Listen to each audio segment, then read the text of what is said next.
it's Angel Morgan, and we're here with Raising Energy Roundtable, and we're online, and we're having a great time already. We're dancing to the Raising Energy song. We're having a good time. So today is really special. Oh my God, we're going to be doing something that I absolutely love, which is talking about animal communications. And animal communications is the ability to speak with animals on more than just the physical level. There's just so much more. And we have two incredibly special guests who are incredibly gifted. So I am very, very excited to welcome Mary Paulette McDonough. Hi, Mary. Hi, Angel. Thank you so much for having me on the show today. I'm really looking forward to it. Oh, we're so excited to have you. And Nancy Mello. Hi, Nancy. How are you? Wonderful. Thank you so much for having me. Oh, I'm so happy to have you guys here. Like, can you tell I'm excited? I'm so excited. You guys are wonderful. Okay, so let's jump into it because we only have an hour and this topic is so huge. This topic is something that we are just finally bringing to the surface for society.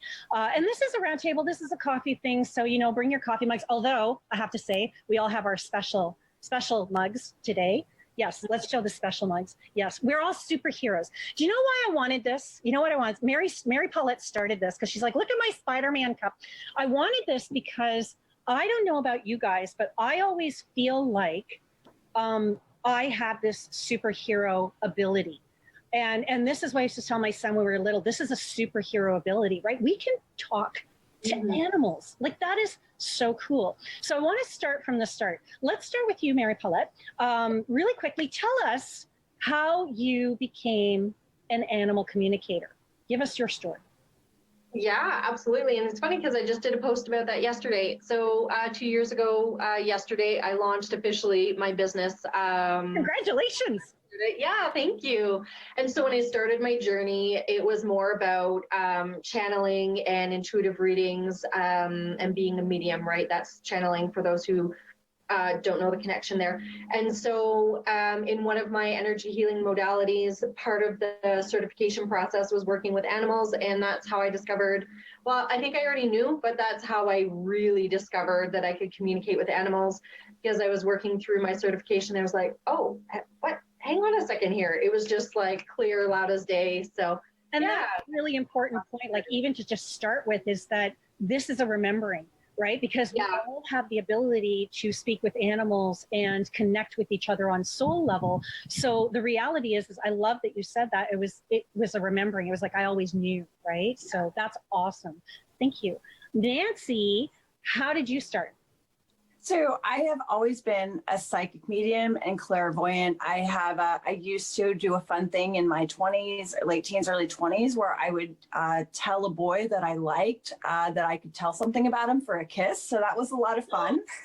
So I thought of that. It was a lot of fun. I got a lot of dates that way. So, it does run in my family, although I'm the only practicing one and the one that admits to it. But so I've been a practicing psychic medium and intuitive. I went through a horrible bout of depression and anxiety. I'm also a military spouse of an active duty U.S. Navy sailor. And I didn't want this coming to light. Because I was really afraid of what it would do for his career, and I didn't want it to affect him. Unfortunately, I got to a point in my depression where I realized that it was either I needed to come forward with my gift and share it with all of you and be considered a psychic, or I had to really, I was going to just continue to fall and suffer from depression and anxiety. So I created a website at about 2:00 in the morning, almost about 2 years ago, just like Mary Paulette. And when I was doing readings, I was still very open, as I call it, after a reading, and I would notice I was hearing my animals. And so I was coming back from some readings in Chicago, and I was absolutely exhausted, and I had my head down on my tray, just wanting to sleep. And there would happen to be a service dog next to me, and he started pawing me, and he said, I need to tell you something about my owner. And I looked up, and I just said, oh my gosh. And I said, okay, all right, I'm hearing it. I want to receive it. So I wrote everything down. we and land the plane, and I give it to his owner, and she says, "Oh my gosh, this is exactly what I needed to hear." Yeah. And that's when I knew that I needed to pursue animal communication as well, and using this gift. And that's amazing. Thank you so much for bringing that up. The anxiety, the depression, the struggle that we go through, because I don't think people understand that. And that's part of what I want to do is I want to tell people and let people know and educate people that even though it's really cool what we do, we go through a lot. Like we do go through a lot. Like even me, as a younger person, because I started with my empathic abilities, which were very acute, I would feel things that other people would feel, and I wouldn't understand that, and it would drive me nuts. Like, you know, I lived a life of confusion, you know, and then even when this psychic stuff started to develop, for me particularly, I didn't even believe in it. I just, you know, and that's well, and I don't know about for you, but for me, I mean, I have a very traditional Catholic family, and it was a lot of shame. Yeah. And then, so on top of that, not only can I hear my grandmother speak to me, but now I can hear the animals. And you tell that to you know, I would tell that to family, and they just thought I was cracking up. Okay, I mean, you know, so that's where my story changes, because my family completely dismissed the psychic aspect of it with people, and they were just like, yeah, whatever, and they hid it, and that, which is fine, that's okay. But I remember calling my mother, and I said to her, I said, I have something to tell you. And she goes, oh God, what now? And I was like, oh God, Jesus. And I was on the phone with her, and I said, well, I said, it turns out I could talk to animals. And there's this silence on the phone. And it was so funny because she goes, that I buy. And I nearly fell off my couch. And she was saying, she goes, when you were little, you were more with the animals and you were people and you had animals. And like I said, I dismissed this. I was a non-believer. So for me, it was really a friend of mine who ended up, well, in Guatemala, they told me that I was going to talk to animals. I thought that they were on crack. And then when I came back, I was at a healing facility and everybody was politely signing me binders. So I did that. And then a week later, I got this email going, hey, you know what? You have an ML communications class, don't forget. And I'm like, what is this? And my friend calls, she goes, are you going? I'm like, no, I'm not going. Absolutely not.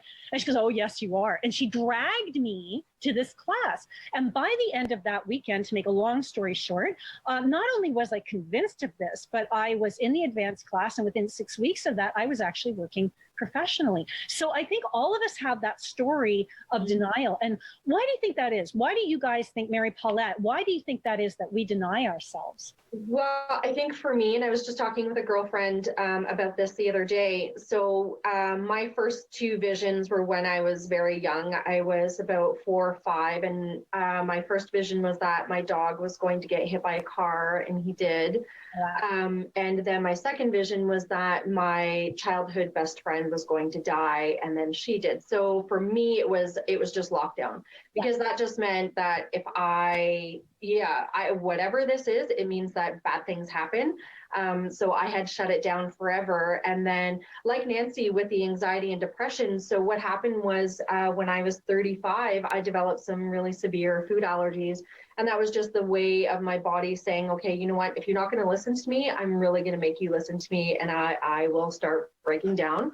So yeah, and that's a really interesting thing. Sorry, I don't mean to interrupt you, but that's an interesting thing too, because that's something I've learned over the years through family members who have gifts that kind of shut them down, is that if we are not whole, mental, physical, emotional, spiritual, our bodies are going to respond to that, right? 100%. Everything 100%. we are emotionally has to come out on a physical level. So if we're not in tune in here, we're not in tune out there. It comes out somewhere. If it doesn't come out here, it's going to come out in your body.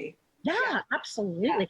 Okay, so now that we know a little bit about you guys, I'm just so excited about this topic and about you guys being here. I love your energies, by the way. Your energies are very similar. Now, I have to tell you, now, Mary Paulette is in Calgary, and Nancy, you're in Connecticut. So now this is a really interesting thing, and I am in Ontario.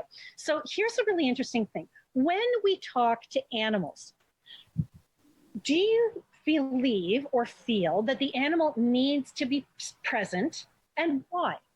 No, not at all. Not at all. Why? Well, so I work with a lot of lost animals all around the world. I actually helped find a lost dog in Puerto Rico a couple days ago, which was amazing. So I just feel like it's similar to connecting with someone that's passed on, is that it's the energy you're connecting to. Like, I know, like, I have clients and they say, well, do you need my animal on camera? No, because I'm connecting to that energy. So for me personally, all I need is their name, and I'm generally able to connect. I ask for a photo because for me, it's like I like seeing on animal clients. But it's between, so for me, I compare it to like 3G versus Wi-Fi. And this goes for people too.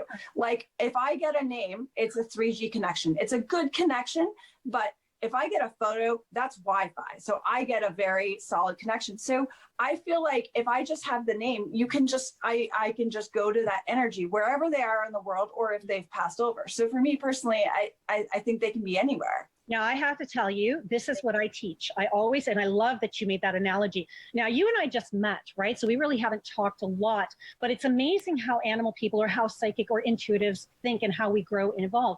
Because I teach with my audiences and with my people, I'm a biocomputer and you're a biocomputer, and we network. Right? And what happens is you download all your information. I download all my information. And if I have issues, I go to my IT team, my guides, my guardians, right? Yeah. My angels, my archangels, your posse, right? Your IT team. And then they come back with that information and I give it to you, the client. Now, I also live with an IT guy, so that kind of helps to put that analogy there. And it's for the younger people, right? Because the younger people are so technologically inclined. Mary Paulette, what do you feel about this?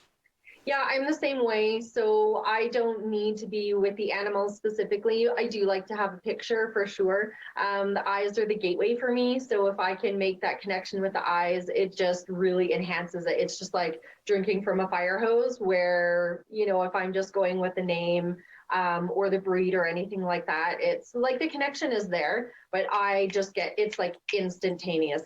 Yeah. For me, it's a little bit different. I find that when I have a picture, I am scared of imposing what I see in the picture. So I like having a picture so that I see the animal, and I love that. But my thing is, for me particularly, I can tap in through the owner's love, like you guys can, like we all do that, right? That's not even an issue. It's that whole concept that we can tap in through anything. I like working with pictures though, because like you said, it's also the window to the soul. So sometimes that can give me a different read, but I, like most communicators, can have doubts and insecurities. So my concern always is am I imposing, right? Am I imposing my way of thinking on the particular reading rather than going pure? And that's a scary thing for me because I'm all about legitimizing the work I do. So I get scared. Do you guys ever do that? Do you guys ever doubt? Oh yeah. Well, that's why, like, for me personally, like I won't look at a photo. I won't look at anything until right before the reading. I don't want anything that I'm thinking or feeling to affect the reading. Ooh, so I download before the reading even starts, because that happens to me.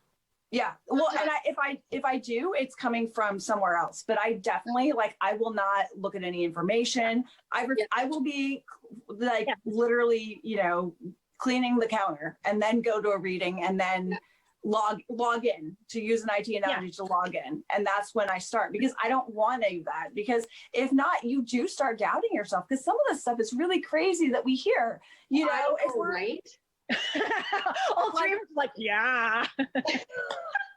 You know, I had a cat yesterday say that it didn't like its a client with a cat, and it was going to the bathroom outside the litter box, and it was saying, well, my paws, it gets in my paws, and all this stuff gets in my paws. And it was like making demands about what it needed for a new litter box. And I'm like, well, I can't make this up. You want circular litter? Like, yeah, it's a real, cats are incredibly particular. So that's one of the ones you've had. Mary Paulette, tell us about one of the funniest or craziest stories you've ever had. Oh my gosh. There's so many, eh? So yeah. And you know, we attract what our energy is too, right? So I get a lot of personalities in animals. And oh my gosh, I had this dog one time who wanted tulips. She wanted to smell tulips. Not even joking you. There was another dog wanted ice cubes in the water bowl. And it's just like 2 pillows instead of 1 pillow, a different color, more bling. I get these things all of the time. And then of course there's my cat. Angel knows this. Anytime I'm on video, this will probably be the first time ever he usually makes an appearance somewhere. But yeah, it's funny. The animals are really Incredible. quirky, and I love it. Yeah, They're just like us. They're just like us. I think that's the biggest misconception about people and animal psychics is that it's so unbelievable that you start believing it because it fits their personality. Like I had a lost cat last week, and I think I was telling you this, Angel, on when we were chatting before, is I had a lost cat and he was bargaining about coming home. And he said, and I couldn't even believe, talk about unbelievable things. He said, I want plants to eat. I want lettuce. And I was like, what in the world? Okay. And so I text my client, I said, he wants to eat plants. He wants to eat lettuce. And she said, oh my gosh, my cat eats kale. And but it was like, you can't. I get goosebumps when I hear stuff like this, eh? Because it's just, but that's what he wanted. He wanted plants. And the next day he shows up because it was like, okay. I have to tell you, this entire time we've been talking, this never happens. And I do a lot of online stuff outside in my backyard. I have had an ant come up on my screen. I just had a baby spider come up on my screen. I had a worm come down. And I'm like, everybody's coming out to play. And that's some of the things that I notice too, is when I'm communicating, I find that there is a vibration that gets created, that it's not just about the animal we're talking to, it's about all animals, and everybody all of a sudden wants to show up. And that's an important thing. Now, I do want to touch on this topic. I don't want to spend a lot of time because it's a hard topic. Lost animals. Now, I know for me, a lot of animal communicators actually don't choose to work with lost animal cases a lot. I will, if I have to, if I'm pushed to, but I find that it can be very difficult and it can be very emotional.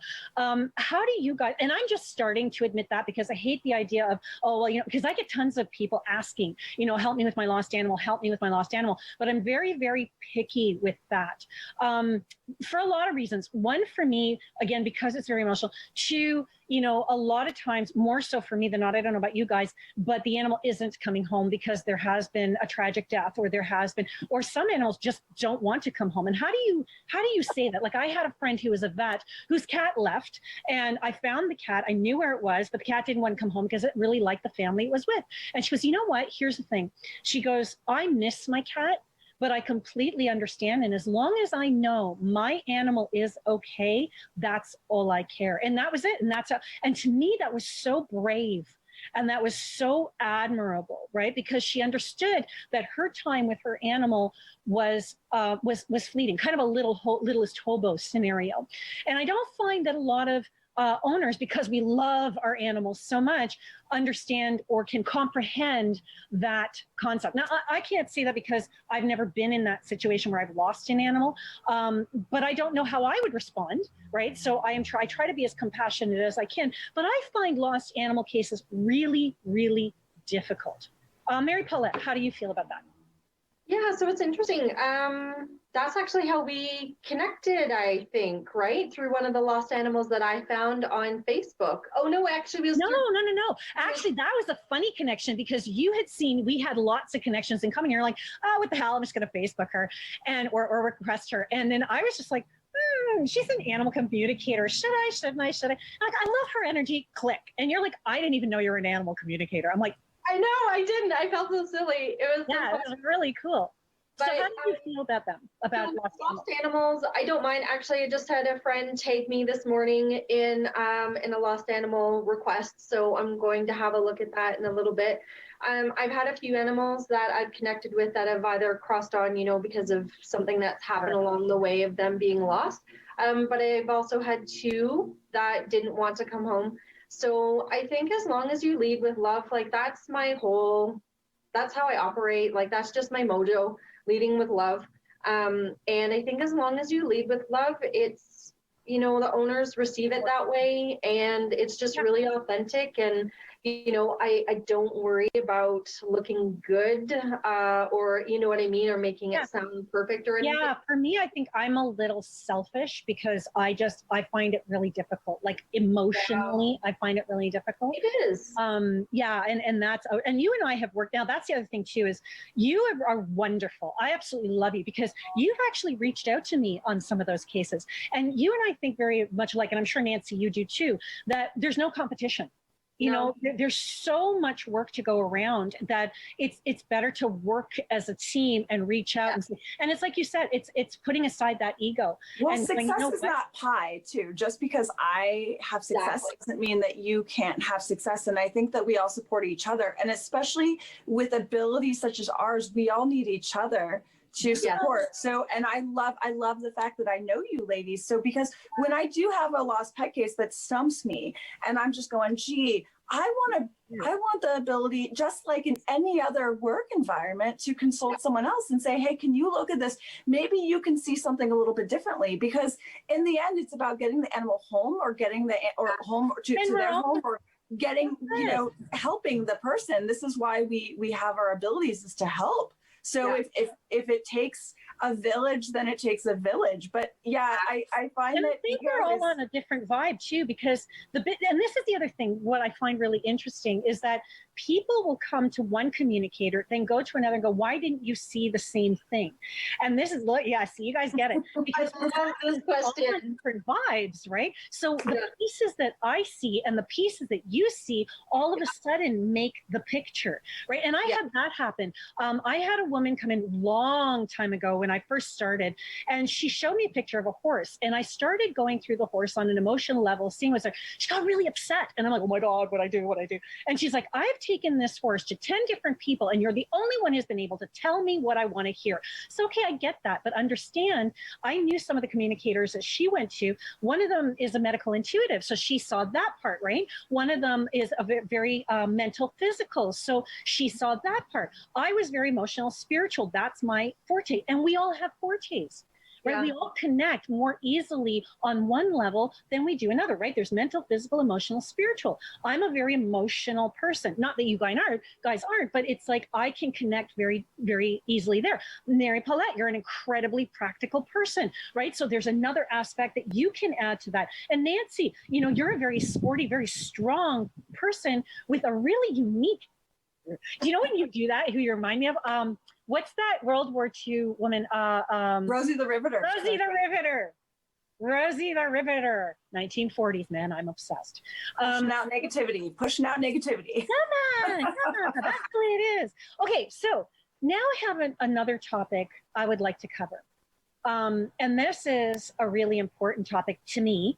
Because I'm what's called a transition worker. So when I work with people and when I work with animals, my forte always seems to be working with those who are either crossing over, who have crossed over. I always seem to, especially at the beginning of my career, I always seem to be there when tragedy hits. And I don't mean to laugh about that, but there was this question in my head, why? Why am I always there at that moment when something tragic happens? And it occurred to me, or was given to me, that that's my job. You know, my job is to help that soul cross, or to help that transition. So when I work, the majority of work that I get, or that I will do, is grieving. I call it grieving people, grieving pets, because it's not just about the pet, right? It's about their pet siblings. It's about the pet owners as well, and helping them move through. How do you guys work with that? Nancy, let's talk to you first about this time. How do you feel about the grieving? What do you think about transition work? I think it's necessary and needed. It's really interesting. I feel like with animals, when animals transition, animals don't have the fear that we do. And it's such a beautiful, natural transition. Yeah. And there's not a lot as far as religions that talk about animals and heaven.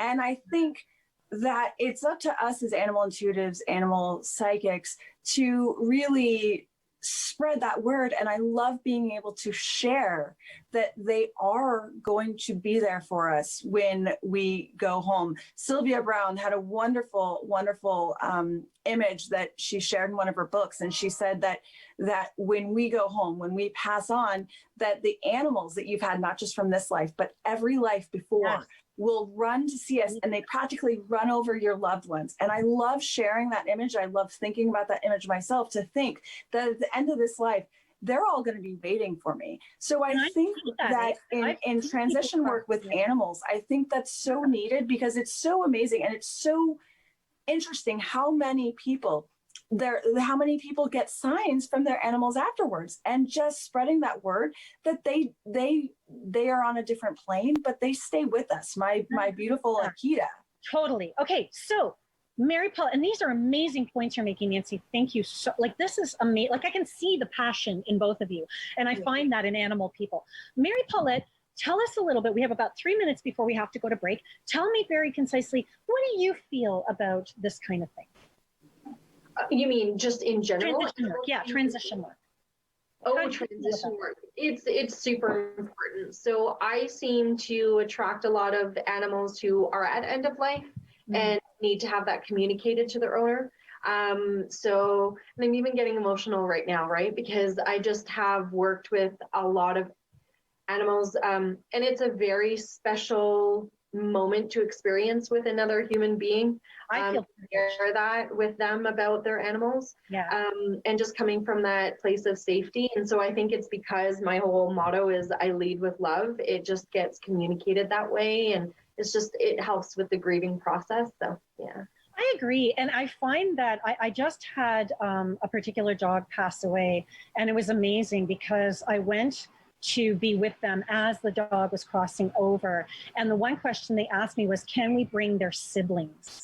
And I said, absolutely, right? Because it's all part of the process. And I've even had people say that, you know, like their owners are passing away or what have you. Can I bring my dog to the funeral? Can I bring my dog to their last moments? Can I bring my animal? I had one guy who was actually crossing, and he requested his lizard to be with him. And it was so beautiful.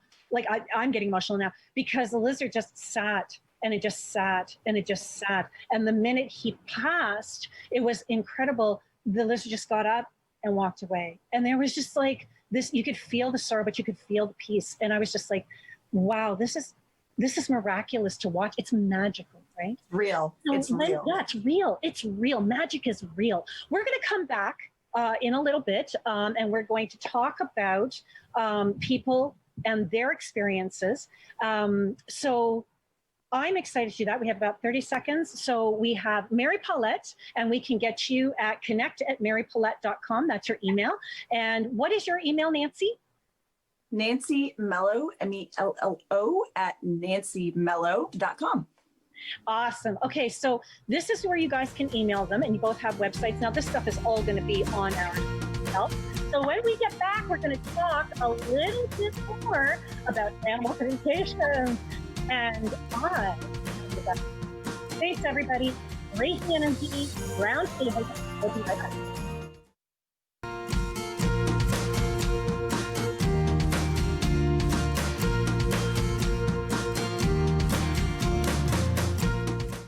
Hi, everybody, and we're back on Raising Energy Roundtable, and we have these absolutely amazing animal communicators with me. Thank you so much for being with me today, Mary Paulette and Nancy. I really appreciate your presence. I do. This is a really exciting topic, because when we talk about animals, we're really talking about a part of who we are too. And I always feel like, as an animal communicator, a UN translator. Right. And I love that. And I love how my big thing is I love movies that really depict animal communications well. So I'm going to kind of sideways on this and just go, what is your favorite animal communications movie? Yeah, I'm stumping you. Secret Life of Pets? Sorry? Secret Life of Pets. I love Secret Life of Pets. That's so funny. That's a good one. What's yours, Nancy? I like Dr. Dolittle. I think that's the obvious choice, because in the beginning, he feels like wackadoodle too, like we do. Like he feels like he's losing his mind too. And then by So the we're talking Eddie Murphy then. We're talking yeah. And he comes to like him and his family like embrace it at the end. And I think like that's every animal communicator's dream is to be embraced and just. My favorite scene in that whole series, he's in the psychiatrist's office with the orangutan, and she's trying, and the orangutan's and all of a sudden he goes, you know what, this isn't what, and they're pulling him away, and the orangutan is speaking a completely different language, speaking Spanish. And he's like, that's why, because he's speaking Spanish. That's why we don't speak the same language.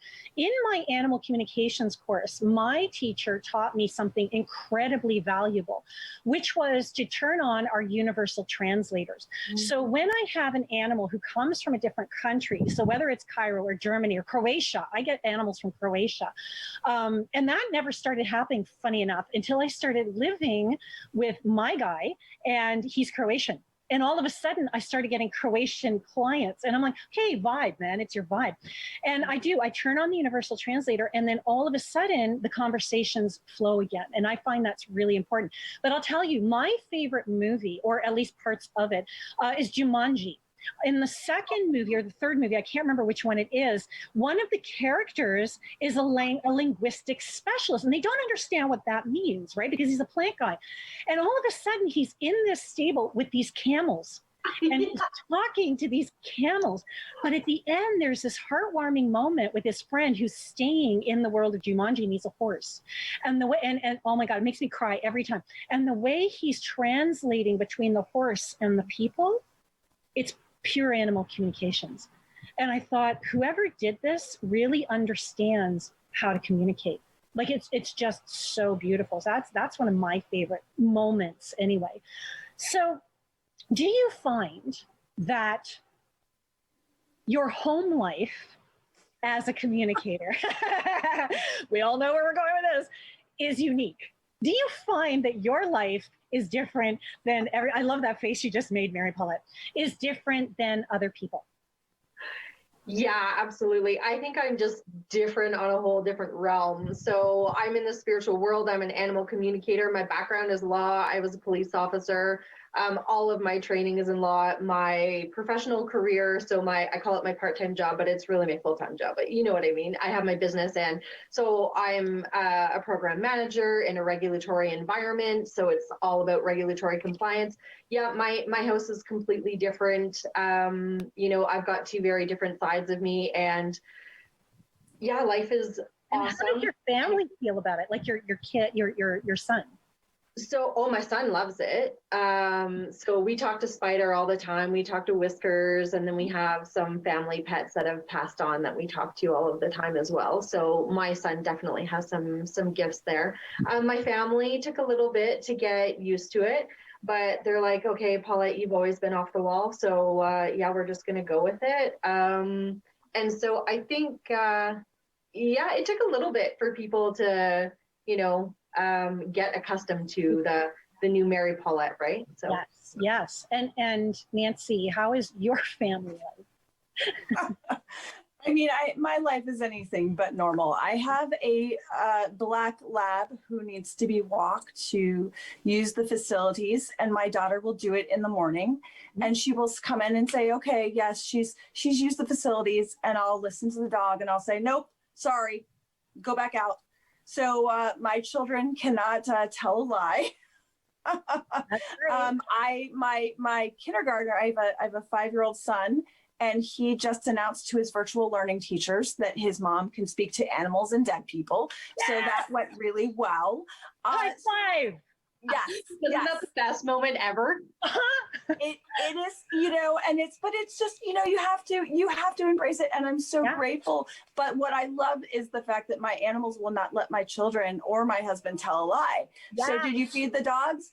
Yeah. No, you didn't. Like, they don't even bother. Oh my God. I've never thought to ask the animals. So my son, they'll help me. I just look at him. So did he feed him? Did he feed him? And we'll go and ask Joseph. And it's like, why haven't I? No, I go right. I don't even bother with my 10 and my 5-year-old. I ask the animals, especially with using the facilities, because they need to go out. They need to go out. And I'll just look at Abby, my black lab, and she tells on him.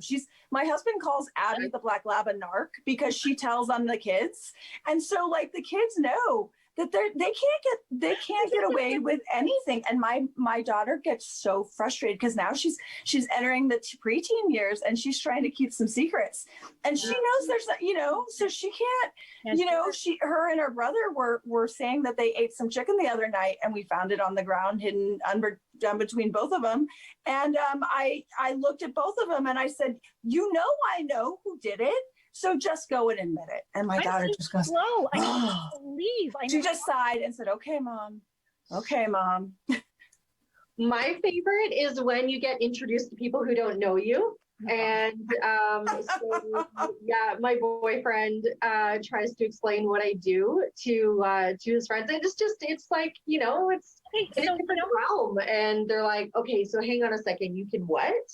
And I simply say it's Dr. Dolittle, and that's my jam. You know what? I have never experienced that because in my family, my son is extremely gifted with animal communications, and he's done things that have made people's head just turn.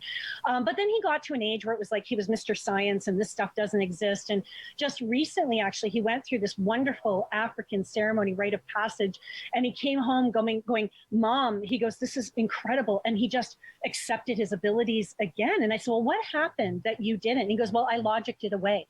And I said, but when you were a kid, you had these experiences. And he looked at me and he goes, but kids have imagination, so I logicked it away. And this is what we do. We logic it away, right?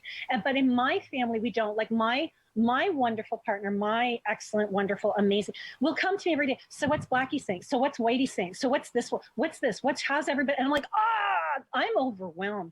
I always tell people I live in a modern day Addams family because we have the 4 cats, the snake, and the spider crushes on my guy, right? So she comes in and it's amazing because we'll give her visualizations and we'll feel, and she does what we ask her to do through our visualizations. But Carl, he has no problems with it. Like she comes out for him, and if he's really, really upset or down, he'll put his hand on thing wherever she is. She'll come and she'll put her hand, her whole body against the terrarium, and we have these wonderful moments. And they tend to work with us. Like I had an experience with my ceremony and my African ceremony that I just did recently, where one of his cats actually came to me, Blackie, and she's a spirit walker, and so she goes and she protects him and does that kind of thing. But she told me very blatantly what she does for him on an energetic level. So animals even have their job with us, right? And it's not always on the physical plane, right? It's not always on that comforting, I love you, I'm there for you, I put my head on.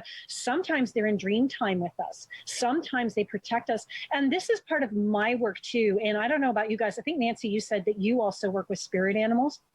And when I talk about that, it's not just about the animal we have that works with spirit or the animal that works with you. Because I've had healer cats, right? Like I've had cats who have actually been in studio with me and they will sit on the area that needs to be healed that I intuit, which is beautiful validation. But I also work with different cultures. So everybody knows my thing is I work with, the Peruvian culture, the Native Aboriginal culture, now the African culture.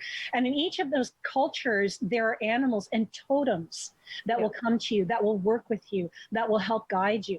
How do you guys know? You guys work with this as well. Mary Paulette, I've never talked to you about this. How do you work with spirit animals? And no is an okay answer. No, but they find me. So wasps, that seems to be my animal right now, my spirit animal. So in January, I got stung by a bee twice in Mexico, which is just rare to begin with. And just, to get stung twice within an hour. I'm trying to tell you, you're working too hard, baby. You're working. Buy a lottery ticket. Yeah. It's interesting because I've worked with it for so long that somebody will go, okay, what's the spirit animal or this spirit animal or this animal keeps coming up. I'm like a dictionary. I'm like, okay, well, this animal means that, and this animal means this, and this animal means that. Nancy, how do you feel about that? When I was much younger, I was told that my totem was an elephant I'm putting totem because, my spirit animal is an elephant. And it was so funny. I was 18 at the time. And it was actually Sylvia Brown's son, Chris Dufresne, told me.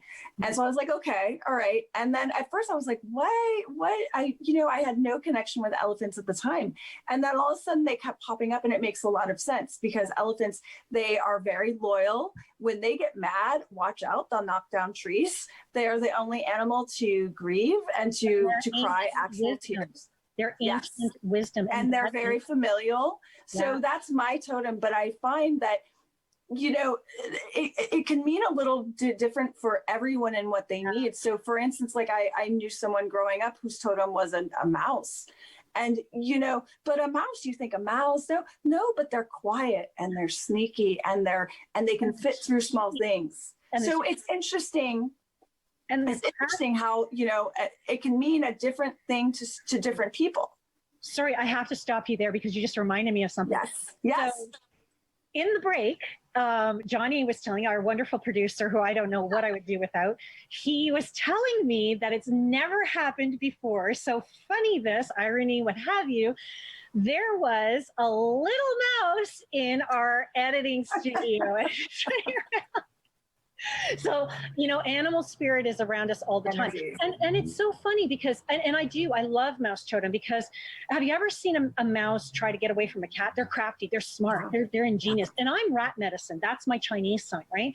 So I have an affection towards that. But mine is actually snake medicine. And snake is perfect for who I am because I'm about releasing burdens, helping people see new perspectives, because it's not just about reading for me. It's also about teaching different cultures and cultural ways. And, I'm a transition worker, right? So all of these different things, when you know your animal totem and your medicines and your guide and your power animal, it creates this picture. And all of a sudden you start to understand what your life is about. And we don't just have animal totems, right? We also have, tree totems, and we have stone totems, and we have herbs and all these things. And all of a sudden, when we take a look at this stuff, it all of a sudden makes sense. Right. And I find that really exciting. And I do that on Instagram every once in a while. I'll take like a weekend. I'll go, okay, you know what? Give me a follow and I'll give you your totem. And people just love it. They love it. And what's really cool for me is that I will be shown an animal that I've never seen before. Like a 3-footed spotted speckled something. And I'm like, what the hell? And I'll go and I will look on the internet. I'm like, oh my God, that exists. That's my favorite thing when that happens. When you get some random image in your mind, or you hear, and you're like, I have literally no idea what this is. And you actually have to Google it during a reading because you see it. And you're like thinking of the words, like, okay, I see this, like, it's crazy. I know it, but am I crazy? And we do go through that, right? And I want people to understand that is part of our journey too, is that sometimes we feel crazy, right? Like sometimes we doubt. How do you deal with doubt, Mary Paulette? So, that's a really good question. I dealt with doubt for the first year, I'd say, and then my first year of business. And now I've just learned, how you were talking before about maybe projecting when you look at a picture before a session. And I've learned that whatever is there, it's just, that's what's there. So I have moments of doubt, but I don't doubt myself anymore because I'm all in believing, right? And agree, right? I think as a human being, doubt is a very healthy thing, or else we're narcissists. Right? Yeah. Ego and doubt is good in check. I think we all have everything within us, but and you made a good point. It's to what degree or another. When you start out, like anything, when a child starts to walk, right? Yeah. They doubt that they can, even though it's not a conscious thing. They're scared, right? Because they don't want to fall. But I think it is degrees of doubt, because even me, 17 years doing this, you still have those moments of, did I. Yeah. And the other thing is, for me, my doubt voice has a very different energy and a very different volume than my, my intuitive voice or guides or the messages that come in. So now I've learned to distinguish between the two. And so I've just developed such an attuned skill to be able to, okay, that's doubt knocking on the door. Okay, bye. See you later. I'm not opening the door today. Right. So that's an interesting point you made too. Guides and guardians. We don't work in a bubble. As much as we work with each other on the physical level, I find it's incredibly important, especially with animals. I find with people, yeah, you have ancestors come through, that kind of thing. But I find I have very specific guides that I work with. Like I have, funny enough, a French ferret that I work with, who is my guide. When I went into my animal communications, I have ego, right? Ego is my battle. And so I go into this cave in this journey, and this wonderful thing's coming around the corner. Thinking it's a lion, it's a tiger, it's a ferret. And it was really cool because then he started to speak, and he was French. And I started to realize, whoa, wait a second, I have a hard time discerning voices. And there's no way I could possibly mistake his voice. And so I have been working with him now for at least 17 years, and there's never a doubt with him, right? And he always helps me to bring animals over. So I find working with him and the others that I work with, and animals have guides and guardians too. They have guides and guardians. Nancy, how do you feel about that? I think that it's necessary in order to do the work we do, to have work at home and on the different plane of existence. We cannot do what we do without our own guides and our animal guides. And it's interesting. So I lost an Akita named Koa a few years ago. And it was at a very tragic point in our life. We lost her 3 weeks before we lost my daughter at birth. And it's funny because since then, I feel like I remember at the time we said, it was so tragic. I said my life was a country song, but she really passed to guide my daughter. And now I feel like my dog Koa really helps guide. And so she's kind of become the guide for me, and she's my ultimate protector. Nice. But then I also have living and breathing. I have one of my cats that's with me during every reading. Yeah. And she knows when it's getting too tough. But I feel like it's interesting how in spirit and also down here, how the animals are so sensitive and in tune to us. It's like they know that we're helping and that we want to help. And it's like, how can they help? So I have my animals that I've lost that I know are showing others the way and are leading me and helping me with all of the information. But then I have my present animals that act, I don't know about you ladies, but act amazingly different when I'm doing readings. When I'm open, they act completely different, and they become very protective over me, which is really fascinating. Not everybody knows my Whitey cat. When I do my online show, my show on Facebook on the Raising Energy page, which everybody is more than welcome to come and see weekly, it's a really interesting thing because Whitey is always there. She always presents herself. She always says hi, and she always moves away. But what people don't see or understand is Whitey and I have a very visceral connection, and she tends to show up at very specific point, right? I know that, Whitey knows that, but my audience may not, right? So that's an interesting thing. What about you, Mary Paulette? Do you have guides and guardians that you work with for animal communications? What's your take on it? Yeah, so one of my dogs, Charlie, who has passed, my first dog, Brandy, they're always usually there. My master spirit guide is Jesus, so he's there quite often. I always feel him in his presence, and my dad. So I never really had a relationship with my dad in the physical world. And so he came to me one night and just totally allowed me to see how he passed. And so his purpose for me now is to guide me and protect me and just set up my path for me on the other side. So that's amazing. And Whiskers, my cat now, we have a very different relationship than I've had with a lot of my other cats. And he's just... I mean, Angel, you've seen him so many times, right? And that's the same with you two. So depending on how the reading's going, I can usually get a gauge of where the other animal's at.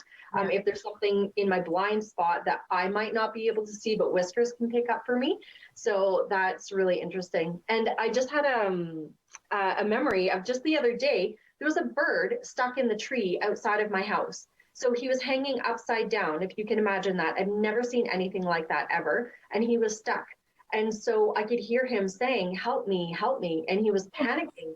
So I dropped all of my stuff that was in my arms. I thought it was a bat. So I went up and looked, and then I realized that he was, because I could hear him. And so anyway, long story short, I went and got a ladder and a broomstick. I did not hit him with a broom, but I, just so I could just pull the trees a little bit. And yeah, he was stuck. And then he got himself tree, and he went to the edge of the tree, and all I could hear was like, thank you, and just so much gratitude. And it was a bird that I've never seen before in my neighborhood. My son had an experience like that when he was in school. He went to the school. There were only 6 children. It was a homeschool facility. And everybody was really quiet. And one day he started freaking out. Now, this woman, she was amazing. She knew what I did. She knew who I was. And he's like, we have to save him. We have to save him. So she got all the kids and she lined them up. And they went to the front of the school where the kids were not allowed to be, right? And he goes, there, there, there. And he's pointing to the bush. And apparently, I heard all this after, they opened the bush and there was this little butterfly sitting in a spider's web. And she was brilliant. She took the butterfly and she goes, this time we could save the butterfly, but understand this is a natural cycle that the spider has to eat and hunt. And she turned the entire afternoon into a science project. And everybody just, and rather than freaking the kids out or making Joseph feel like he wasn't accepted, all the kids accepted. All the kids thought it was cool. She did something really powerful for her life, and I find that that's an important story too. So thanks for segueing into that, because it is about acceptance, accepting ourselves, right? And when we accept ourselves, everybody else does too. And Jay's always accepted himself. What was really interesting about that day was I remember sitting in the kitchen, and all of a sudden I got scared and I got worried and I got so I couldn't even breathe. And I thought at first it was my son, but then he and I were talking years later and he goes, Mom, he goes, no, everything you're describing was the butterfly. So it's amazing how we can tap into things even through others, right? And there's an amazing movie, I was just writing about this on my blog yesterday, called Powder. And in this movie, there's one scene where this hunter kills a deer. He's very proud of himself.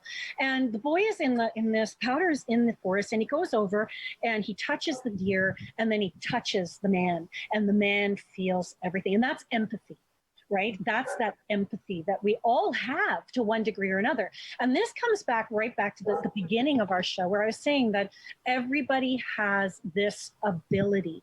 Everybody has this way of connecting to each other and the animal world. And the more we utilize it, actually not utilize it, thank you for correcting me, the more we become aware of it. The more we become aware of it, the more we can do for ourselves, for each other, for society, right? Now, this is a very interesting topic too, is that now that we are more online, right? Now, the three of us know, because we're global, right? We all work everywhere, right? You work in Portugal, I've worked in Malta, France, Mary, Paulette, you've worked wherever. Where have you worked, Mary? Mostly in the US and Canada. Yeah, okay. So all of us have worked internationally.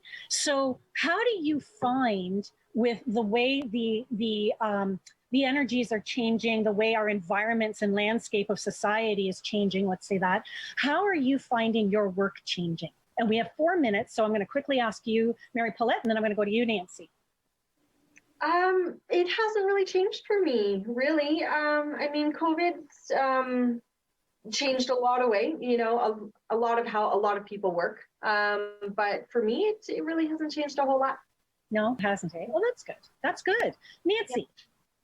I'm actually, it's interesting. I'm finding that, especially in the beginning of COVID in the early spring, the animals were picking up on a lot of people's anxieties, and they were trying to take care of their owners. Yeah. So all of a sudden I was getting lots of calls for pets that started acting very differently, that were not leaving their owner's side, or that were running around. I had a client in San Francisco the other day that their dog was just going berserk, and it turned out because of the earthquakes, but they thought there was an earthbound, a ghost in the house, because their dogs had never acted like that. But there had been like 7 subsequent earthquakes in the Bay Area. I will tell you that when this started, confusion. You know, why is it we're not going to the doggy park anymore? Did I do something wrong? You know, are they home? And then all of a sudden we adjusted to that, and now we're out again. So again, it was that same, did I do something wrong? Now are they leaving? Like, I've had to write articles about this to help people understand what's going on, what they can do to help that and mitigate it, and where we're going with this. And I think that's a really huge thing, like education and really understanding. And just, I think for for me too, it's about just sitting quietly with our animals and always informing them, always letting them know, hey, this is what's going on. I mean, if you were at home and all of a sudden you started going out, wouldn't you want to know where that person's going? Well, and I actually had a case really quick where there was a bird that was going berserk and pecking its owner. And it was right because the owner was staying home and the bird wasn't used to the owner being there. And I have to tell people, you have to speak to your animals out loud. It's going to sound crazy, but they'll understand you. Tell your animals what's going on. Tell them that you're home now. What's it going to hurt? Like, that's my thing, right? Like, what is it going to hurt? If it doesn't help, it will do nothing, but it's always going to do something. So everybody out there, this is my message. My message is talk to your animal. Yes. Love your animal, communicate with your animal, because you are an animal communicator. And if you feel like you need more than that, we're here. People like us, we exist, and we love our work, and we want to connect with you. So what are your final parting words? We have about a minute left. Mary Paulette. Oh my goodness, on the spot. Oh my gosh, I don't even know. I'm stuck. Live in love. I think Mary Paulette is live in love. I really do. Nancy, what are your parting words for everyone? So my slogan on my website, nancymello.com, is faith is believing the impossible is possible. Yes. Everything that we're talking about today is impossible at one time or another, but it's possible. Look inside yourself and you'll find that you have abilities beyond your wildest dreams, but you need to believe that you do. And you need to believe that it is possible to have them. Thank you. And that's amazing. It's Mary Paulette it's marypaulette.com, is it? Is that right? MaryPaulette.com. Yeah. MaryPaulette.com. And mine is raisingenergy.com. Thank you, everybody, for showing up today. Thank you, Nancy. Thank you, Mary Paulette. Thank you, everybody who's watching. Such an exciting episode, and I can't wait to see everybody again. If you want to know more about me, it's raisingenergy.com, Instagram @raisingenergy, and Angel Morgan at Striker. Thank you for being here at Raising Energy. Enjoy your day. Enjoy the day.